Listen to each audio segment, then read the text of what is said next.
अस्सलाम वालेकुम फ्रेंड्स, क्या हाल है? ठीक हो? तबीयत ठीक नहीं जनाब।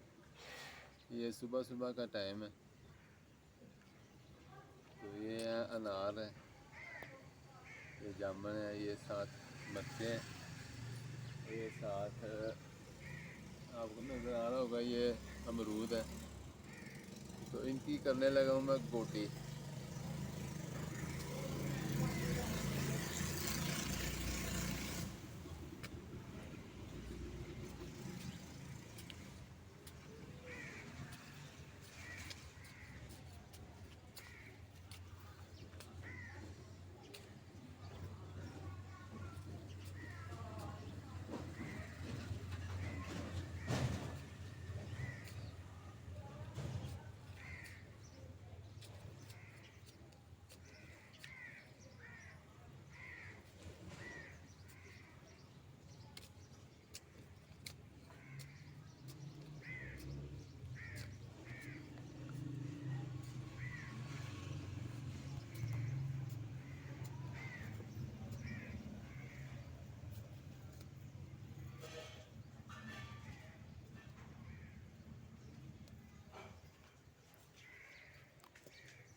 नाजरीन, गोडी करने का मकसद ये होता है कि एक तो ये कि जो पौधे होते हैं इनकी जड़ों को हवा लगती है, इसकी वजह से इनकी नशोनुमा होती है। और दूसरा मकसद इनका ये होता है कि इनके अंदर जो जड़ी बूटियाँ होती हैं ना, गंद बला होता है, वो निकल जाता है, जो इनकी सेहत के लिए, इनकी नशोनुमा के लिए बेहतरीन होता है। बंद कर